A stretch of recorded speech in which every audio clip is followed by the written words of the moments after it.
Friends, अक्सर हमारी problems होती है कि जब भी मौसम बदलता है तो आने वाले मौसम में प्लांट से अच्छी ग्रोथ और अच्छे फल फूल पाने के लिए हम उसमें कौन सा फर्टिलाइज़र यूज़ करें।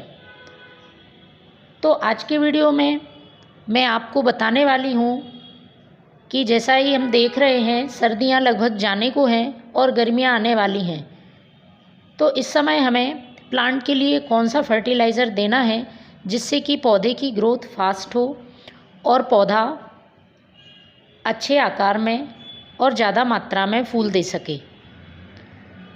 लेकिन इसके साथ ही हमें प्लांट में एक से दो बातों का ध्यान रखना है, क्योंकि जब भी मौसम बदलता है तो प्लांट की देखभाल भी बदल जाती है। तो वो भी मैं आपको इस वीडियो में शेयर करूँगी।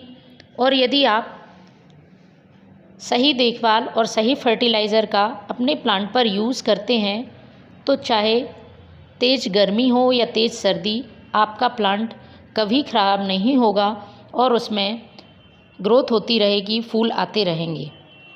तो फर्टिलाइज़र बताने से पहले मैं आपको 102 बातें बता देती हूँ जो कि आपको आने वाली गर्मियों के लिए अपने प्लांट्स के लिए ध्यान रखना है। सबसे पहली बात है, पौधे में जो भी सूखे हुए फूल हैं उनको आपको समय समय पर हटाते रहना है। इनको आप हटाएंगे तो प्लांट नई फ्लावरिंग करते रहेंगे। ये देखिए, गुलदाउदी प्लांट में अभी फिर से फ्लावरिंग आ गई है। और यदि आपके विंटर फ्लावरिंग प्लांट में समस्या हो रही है कि एक बार फूल देने के बाद दोबारा से फूल नहीं आए हैं, तो आप ये सारी चीज़ें अपने प्लांट में ध्यान रखें और इस फर्टिलाइज़र का यूज़ करें। तो इस तरह से आपको सारे सूखे हुए फूल हटा देने हैं। दूसरा काम करना है आपको मिट्टी की गुड़ाई का। खरपतवार हैं यदि मिट्टी में तो उनको हटा देने हैं और मिट्टी की अच्छी तरह से गुड़ाई कर देनी है। इससे प्लांट की जड़ों को पर्याप्त मात्रा में ऑक्सीजन मिलेगी और जड़ें तेज़ी से विकसित होंगी। तीसरा काम है, आप जैसा कि देख रहे हैं मैंने अपने प्लांट पर जैविक इंसेक्टिसाइड का स्प्रे किया हुआ है। तो बदलते मौसम में इंसेक्ट अटैक बहुत ज़्यादा प्लांट पे होता है, तो आप अपने प्लांट पर नीम ऑयल का स्प्रे ज़रूर करें। चलिए शुरू करते हैं फर्टिलाइज़र बनाना। पोषक तत्वों से भरपूर है। नाइट्रोजन, पोटेशियम, फास्फोरस के साथ साथ कई माइक्रोन्यूट्रिएंट से भरपूर ये फर्टिलाइज़र बनाना बहुत आसान है और उसका यूज़ करना बहुत आसान है। बहुत तेज़ी से असर करता है क्योंकि ये एक लिक्विड फर्टिलाइज़र है। तो आप देख रहे हैं मैंने लिया है ये पुराने गोबर का खाद। अपने प्लांट्स की संख्या के हिसाब से आप इसको कम ज़्यादा ले सकते हैं। इस समय मैंने लिया है 2 मुट्ठी पुराने गोबर का खाद।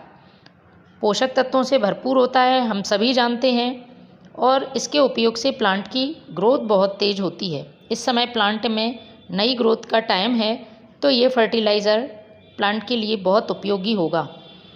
तो इसके लिए आपको एक पतला सूती कपड़ा लेना है और उसमें ये पुराने गोबर का खाद डाल देना है। क्योंकि मैं ये फर्टिलाइज़र इस तरह से बना रही हूँ, इसमें आपको छानने की ज़रूरत नहीं होगी। हम डायरेक्ट फर्टिलाइज़र को अपने प्लांट पर यूज़ कर सकते हैं।